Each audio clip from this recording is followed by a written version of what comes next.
Welcome, everybody. Thank you so much for joining us for Meet the Author. This month, I almost said May, but we are still in April. And this month, we read His and Hers by Alice Feeney. Am I saying your last name right, Alice? Yes. Okay, yes. very good.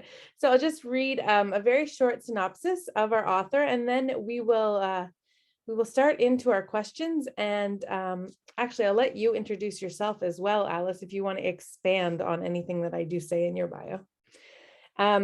Feeney is a New York Times best-selling author and journalist. Her debut novel, Sometimes I Lie, was an international bestseller, has been translated into over 20 languages.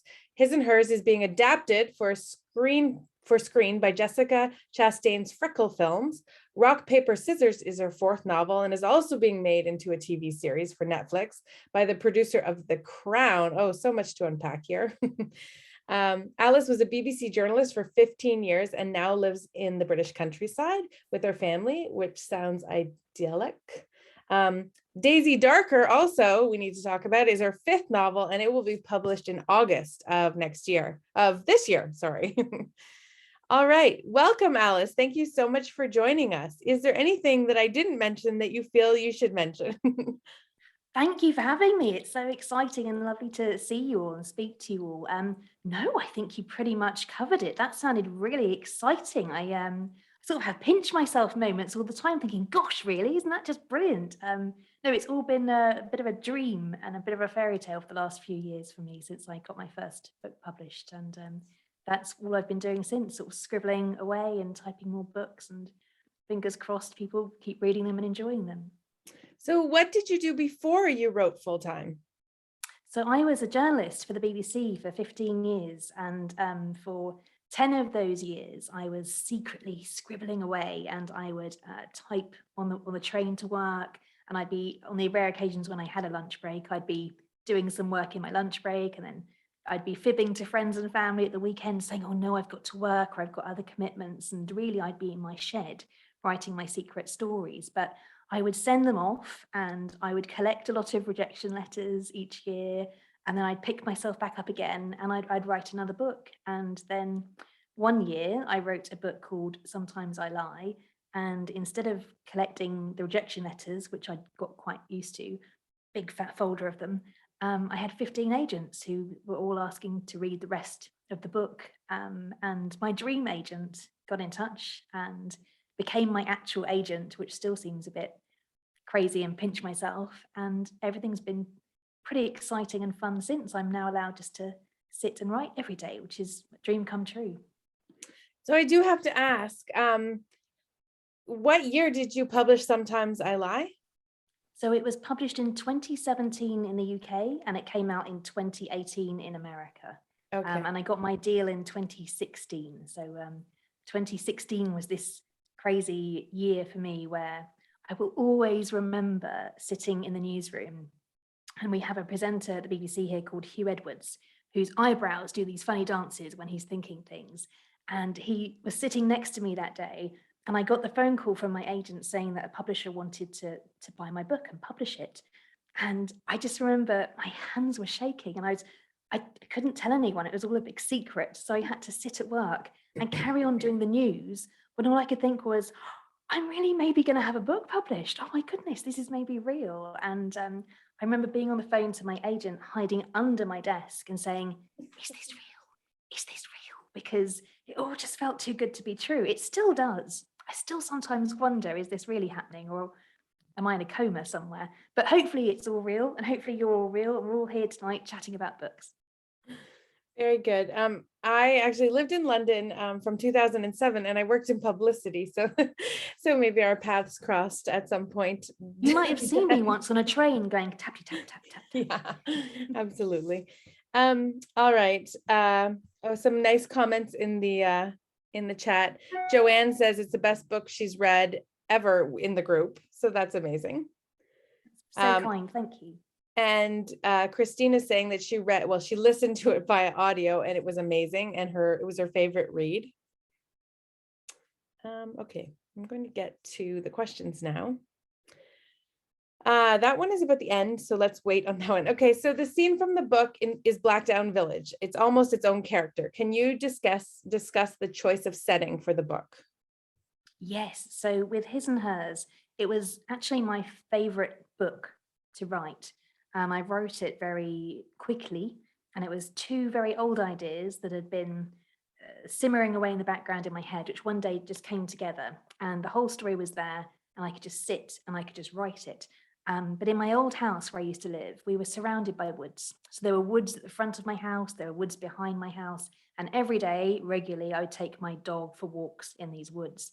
And I think that's where the setting came from, because I was surrounded by that on a daily basis.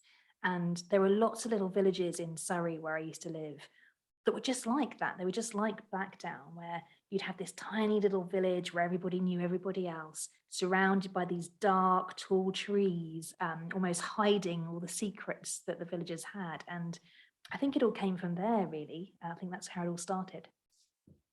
Brilliant. I loved the setting and sense of place that you described. This is a very interesting question. How do you think the story would have changed had it been set in present day, with social media being what it is? Oh, yes. No, that's a good one. Yeah, it would have been a bit different, wouldn't it? Things might have unfolded a bit more quickly. It would have been harder for some people to hide certain secrets. It's always a challenge when you're choosing when to set a book. And I confess, sometimes I read older mysteries and think, oh, it was so much easier, because these days they'd have had a phone. You had it easy back then, hiding all these things. Nobody could have called for help.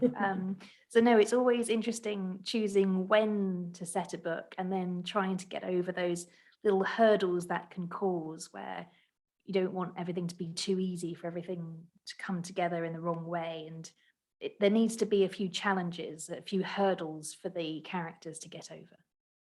Definitely. Well, and I think about the back, I think what the question really asked was that, the back there, when she looks back in her adolescence and all that experience around the fire, like if social media was present, yeah, like you just go somewhere very dark then.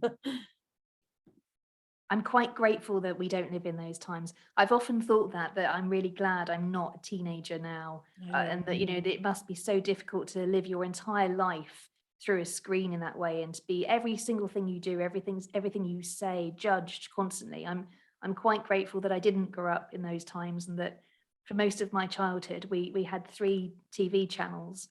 That was it. That was it. And it's so different today, isn't it? It's so different for young people growing up today. They're just constantly being judged and viewed, and there's this expectation to perform in every aspect of their lives, even when they're trying to be themselves. So no, I'm quite grateful that I didn't grow up then, and it's quite lucky the characters in the book didn't grow up then, because yes, that would have been an even darker story, I'm sure. You bring up a really interesting point, because I think about like the challenges that the youth have, and there's a lot more acceptance in some respects, to be yourself and to tell people who you are and be accepted. But you're absolutely right that they're on display like 24 hours a day, and everybody's filming everything. So it's kind of like a double-edged sword. Yeah, I'm really glad I didn't grow up then. It would have been awful. I mean, I've done my hair for you guys this evening, but I mean, as a teenager, GHDs hadn't been invented, and I had very curly hair. I mean, it regularly looked as though I had either stuck my fingers in a socket, or as though I was preparing a nesting area for birds to land in. So I'm quite grateful that although there are photos of this, there aren't too many, and they don't exist on social media, and none of you ever need to see them. So no, I'm quite glad I was born when I was. Very good. Joanne says that she had 3 channels as well, but one of the 3 channels was French.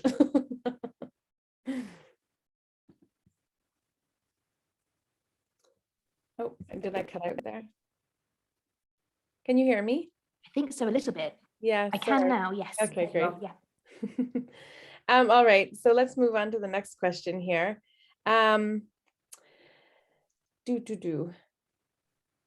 Anna's a functioning alcoholic and her mother has dementia. How did you do your research to convey both alcoholism and dementia in a believable manner?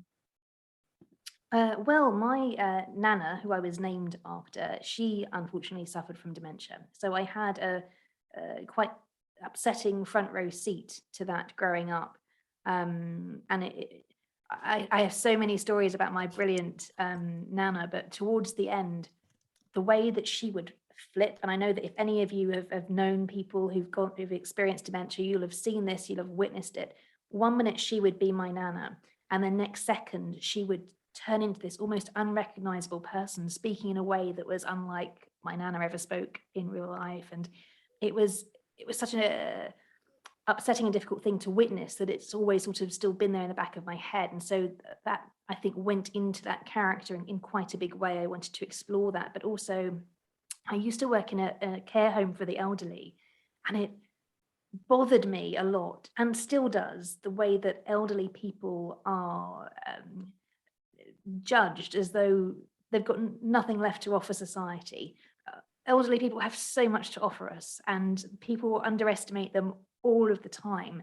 And so I wanted to come up with this character who people viewed in a certain way and didn't give her credit for what she might be capable of doing.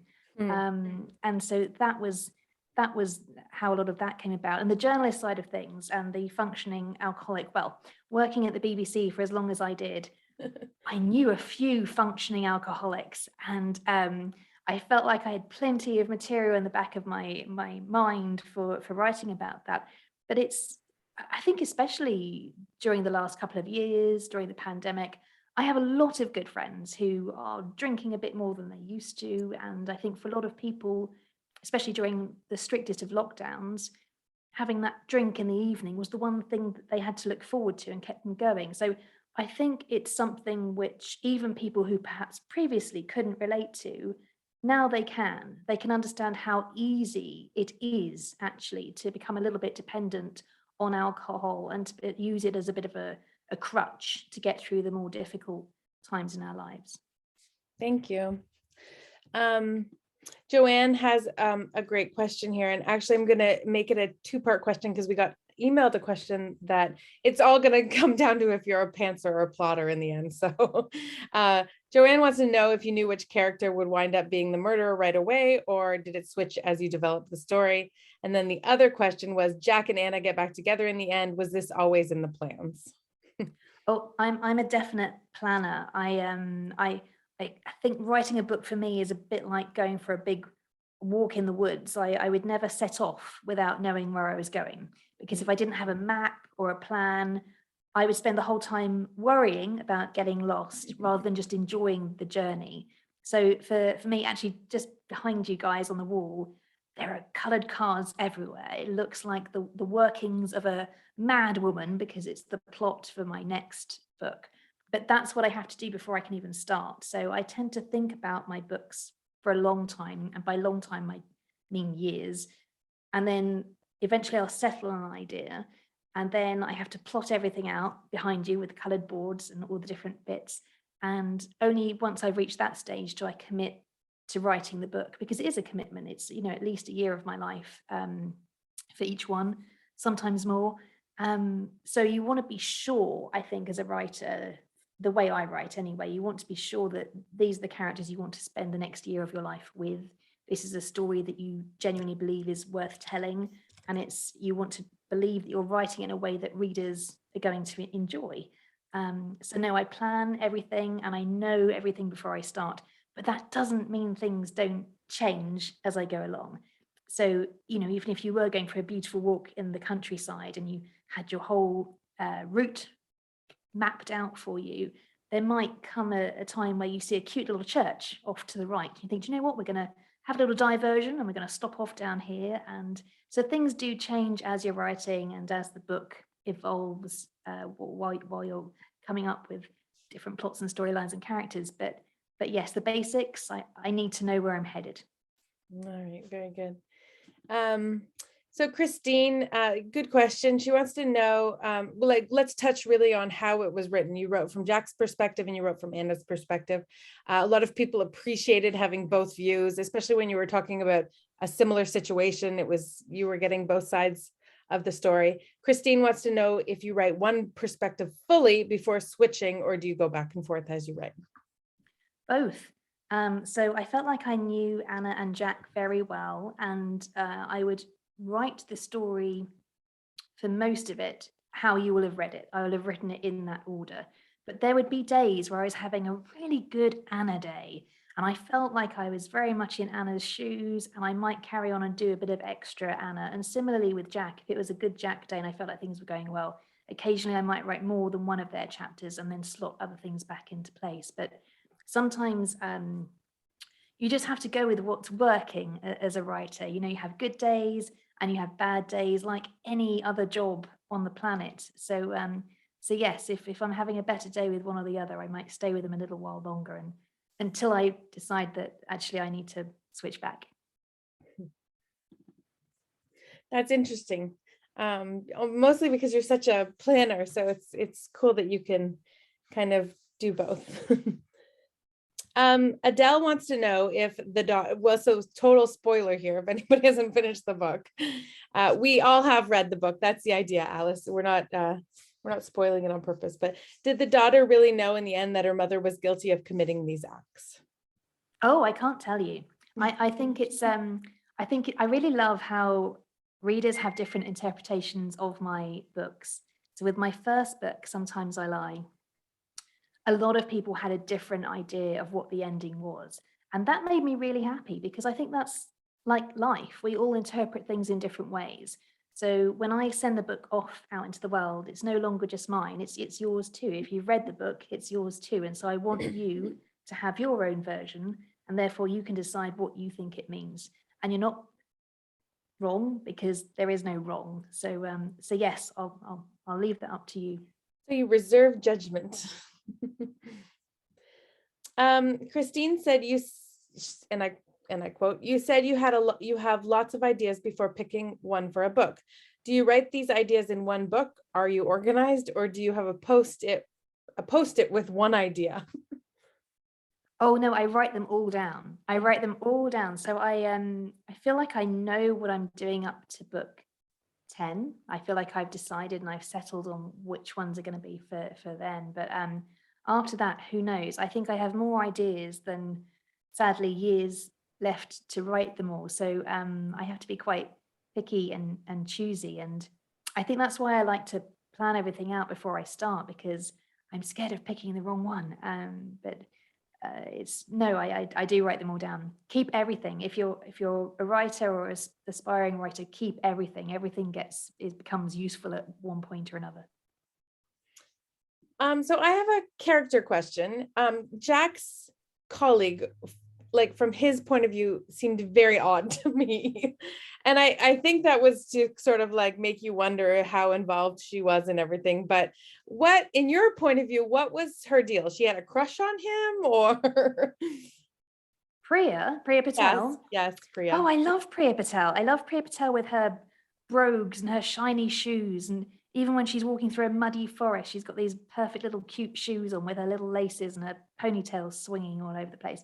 Priya just wants to be the best person Priya can be. And she's very ambitious and she wants to do things right.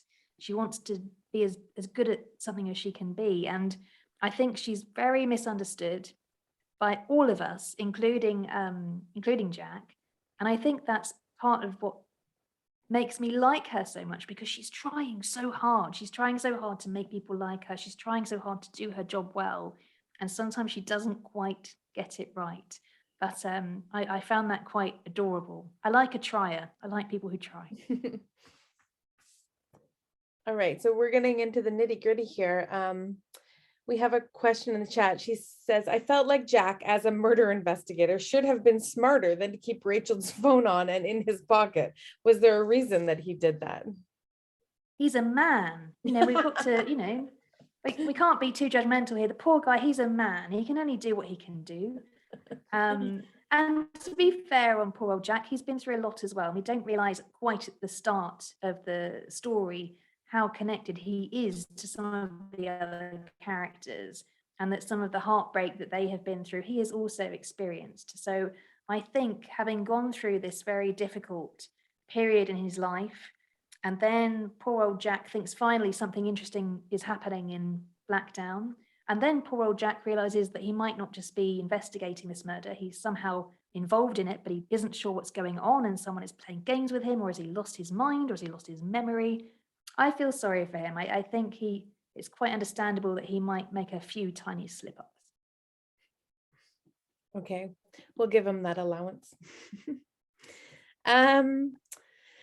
So let's talk about a couple more characters. Jack's sister, who is not very likable, actually, and also Rachel. How did he not realize the connection between Anna and Rachel? Like, she just never mentioned it. Their whole marriage, and then we was sleeping with her, and it was all very. How did He's a man. We did this one. I think, yeah, there are certainly some things where part of the fun of this story is that we get to hear it from both points of view.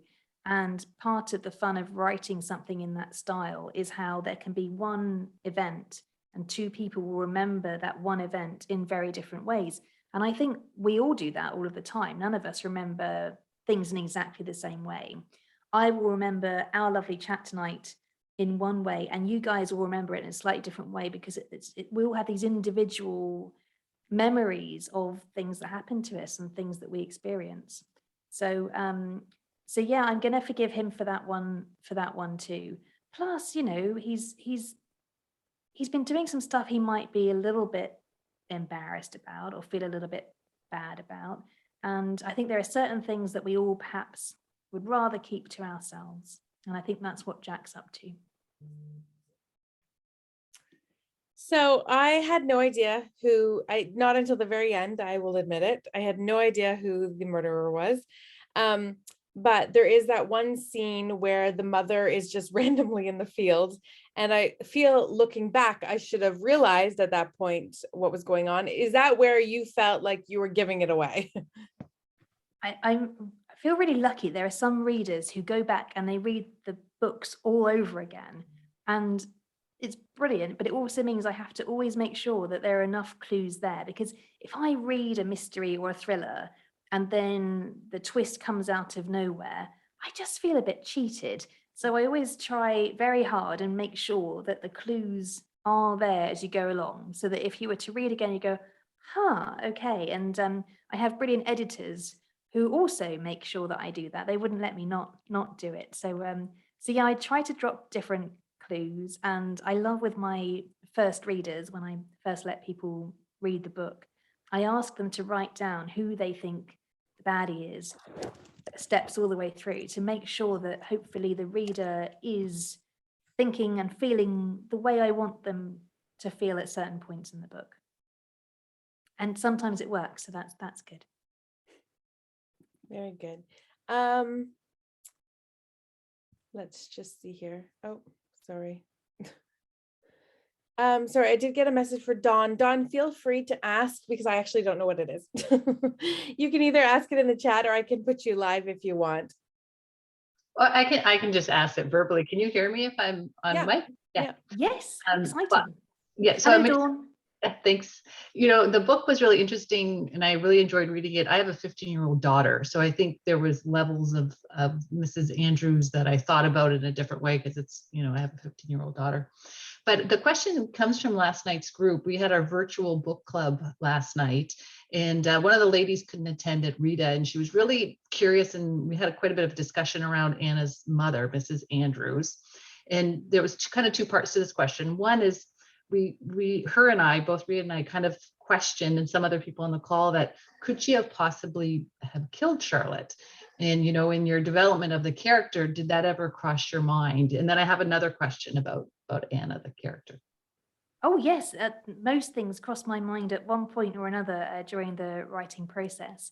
But yes, and I think having worked in a care home for the elderly, Yes, yes, I 100% believe that she could. I've met people of all ages and with all kinds of different conditions who, when everything is going well for them that day, they are capable of the most incredible and surprising things. So yes, I 100% believe that she could do it. Mhm. And the other part, I said Anna, but it really is Mrs. Andrews. And I forget her first name. I don't know in the book if you told us her first name. But it was about the personality that she had. We were just talking about, how we all had that twist of like, oh my gosh, it was Anna's mother. And then we were reflecting back on earlier in the book where, she killed her father. And, how much did she put an effort in to make it look maybe her being more horrifically injured by him than was actually true. And, her burying him in the garden. And, we just really wondered, like, is this personality, it wasn't a new development, that she really had this way about her for like 30 years or longer. And I'm just wondering if you thought about that as you were developing the character. Yes, well, Mrs. Andrews was a victim of quite horrific domestic violence over several years. So what she did to her husband, I totally in my heart believe that she would be capable of doing that, especially if she felt that her young daughter was now under threat and might also go through the same abuse. So I think that anyone who's gone through something like that, again, they're capable of all kinds of things, and that level of hurt and that level of pain and that absolute determination to survive and to protect her daughter from the same future. I think she's capable of all sorts of things. I think anyone who's gone through those kind of terrible things will find this inner strength that would make them do almost anything to protect the people that they love. Thank you, Dawn, for your questions. It's always nice to have an audience member ask live. Okay, we're going to switch gears now, and we have to talk about this filming because you've had 2 books now optioned for series, right? One's going to be, I think they're both 3. series. 3. 3. 3 have been very lucky, yes. My mistake. Oh no, it's wonderful. Feel very lucky. Yes, the latest one is well, His and Hers is great, and Rock Paper Scissors is the latest one. So that's being adapted for Netflix by the producer of The Crown, and I'm so lucky to work with this team. They're so brilliant, and I won't tell any spoilers for anyone who hasn't read Rock Paper Scissors yet, but it's about a couple who go to Scotland with their dog for this weekend, hoping it might fix their marriage, and things are not quite what they seem from the beginning onwards. And I'm really excited that this adaptation will be filmed here and in Scotland and is very true to the book. And there's even a black Labrador who features in the book. So yes, no, I'm very lucky, and it's such a thrill when you read an adaptation of your own work. It's quite something, that this story that came from nowhere, from me sitting in my shed with all my slightly bonkers ideas, turns into a book and then turns into this new version of itself on screen. And to read someone else's interpretation of the characters and the setting and the story is really quite a surreal thrill. It's me from 10 years ago wouldn't believe me that this is really happening. Well, congratulations to start with. Thank you. That's wonderful news. And you have 3. So we all know that the process of making it from book to screen is flawed and it takes a lot of time often. So do you know that all 3 will actually go ahead, or where are they in the processes? Oh, who knows anything in the world we're living in now, but yeah, I'm pretty confident that we'll see one of them actually be on screen one day, hopefully not too far in the future from now, actually. So yes, there are all sorts of things you're not allowed to say as an author. Yeah, I okay, feel like fair enough. We won't pry. Nobody told me that part of the job, all the secrets that I had to keep. But, Right. But yes, fingers crossed, not much longer to wait, and then you can see some of the characters come to life on screen, which is Yeah, I'm sure that that's amazing. one of the things you're not allowed to talk about, who's playing who. Although no, definitely not. Well, then they'll come and find me. They'll come and get me, and I'll be in trouble. My next question won't sit very well, because one of the questions we had in book club was actually who would play Jack.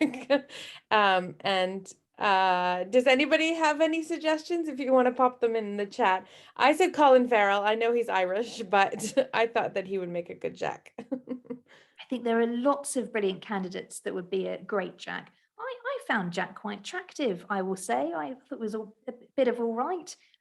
So yes, I think there were a lot of brilliant people who could all play him really, really well. That was another question actually that came up. Somebody was like, is Jack attractive? I can't tell.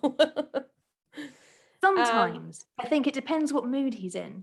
Right, fair enough. I think the Harry Potter scarf and the it also depends what you're attracted to, I suppose. There is that, yes. Christine says Richard Armitage, who I actually don't even know who it is, but I will look that up. Richard Armitage. So he's a terrific actor, and he narrated the audiobook. Oh, He's already been wonderfully cast in that role. No, he's done 2 of my audiobooks, and he's terrific. very cool. Christine, did you know that he did the audiobook when you wrote that? I did, and I love his voice, and I saw him recently on a Netflix movie. Was and it he's the really, Harlan Coben one? He's done a few Harlan Coben TV Yeah. adaptations. He's very good, very dark and moody.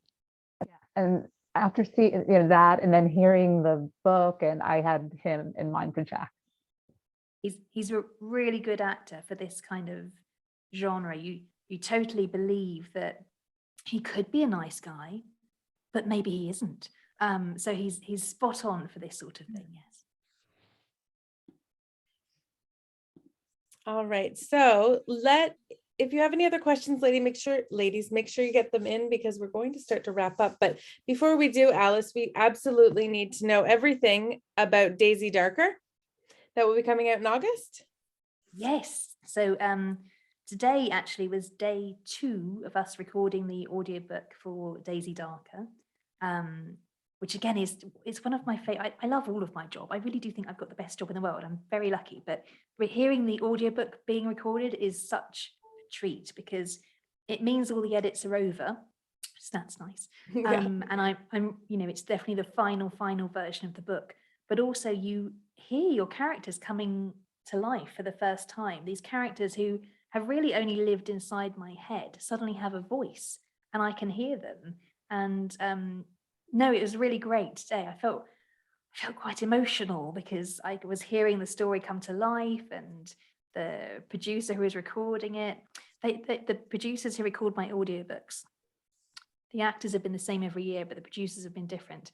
And I think they are always so shocked, because they meet me and they think it's going to be a children's book or something light and fluffy with unicorns or pixies or something. And then, they're sitting there recording this stuff, just going, I'm not sure I want to be in a small room with you. You seem so nice, but what is this dark and strange stuff that you're writing? So no, the audiobook is really always a big thrill. And I love Daisy Darker. It's been a real labor of love, and I mean that. It took me 5 years to write this particular story. So I'm just thrilled that finally readers are going to meet Daisy, and I can't wait for them to meet her and see what they think. I love the name of it, and it also has a very beautiful title, so everybody should definitely check it out. Thank you. I actually didn't look if you can pre-order yet or not, but it does come. Oh yes, you can pre-order. You can There you definitely go. pre-order. Let's get that plug in there for sure. All right. One of the questions we love to end with is your favorite books, favorite authors, or anything that you think that our listeners would like to know or look into. Well, my favorite book of all time is probably And Then There Were None by Agatha Christie. So if you haven't read that one, I would highly recommend that one. It's my favorite twist as well. Very fond of twists. I think the best writers, really, we all tend to read quite a lot. I read all genres, but I also tend to read a lot of the kind of things I like writing. So dark and twisty always ticks all of my boxes. Anything by Agatha Christie is good. There are some brilliant thrillers coming out this year. If you've heard of Catherine Ryan Howard, she's a new-ish author, certainly newer than Agatha Christie. And I'm really loving all of her books. She has a book called Runtime coming out later this year, which I'd highly recommend if you like a good, fast page turner with a bit of a thrill and good twists. And I just read a book called Piranesi by Susanna Clarke. I don't know if you will have read that. It's fantasy more than mystery thriller, but there's definitely a mystery at the heart of that story too. And it was a brilliant book. I can't stop thinking about it. I could sit here all night and recommend books to you because I read as much as I write, really. Very good. Sorry, we did have Desiree wanted to ask a question live. Hello. Oh, hello. Hi, how are you? There were definitely lots of memorable things in this story, but one of the things that sticks out to me a lot was the way you use like friendship bracelets to kind of tie all of the murders together. And I was just wondering if friendship bracelets have like additional importance in your life, or a special memory about it, or anything like that, that you kind of incorporated that into the story. No. I really want to say yes to you. I wish I could tell you some story about my childhood to do with friendship bracelets. I don't know where that came from in my strange, twisted mind. But now when I see them, I feel terrified. I've got friends with young children. I've got a niece, and she was wearing what looked like a friendship bracelet the other week, and I was like, no, take that off. I don't, so like some of the other dark things in my books, I don't always know where this stuff comes from. Maybe reading too much Stephen King as a child, I don't know, but no, I sometimes scare myself. And the friendship bracelets, I've ruined that for myself for life, and I hope I haven't ruined it for you. So no, it was such a great touch in the story. I thought it was a very good, like, just twisted element to put in there. I thought I liked it. I hope I never find one randomly somewhere, because they'll hear me screaming for miles. No. Well, thank you so much for your time. It's been such a pleasure, and we really enjoyed your book. It's flown by, and it's been so much fun. And thank you to all of you for being here and for reading the book and for the brilliant questions as well. It's been really good fun.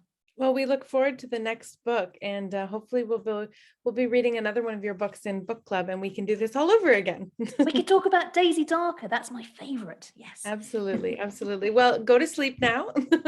I will. All right. Thank you, ladies, for joining us this evening. It was so lovely to see you all. Thank you so much. Thank you. Alice, thank you.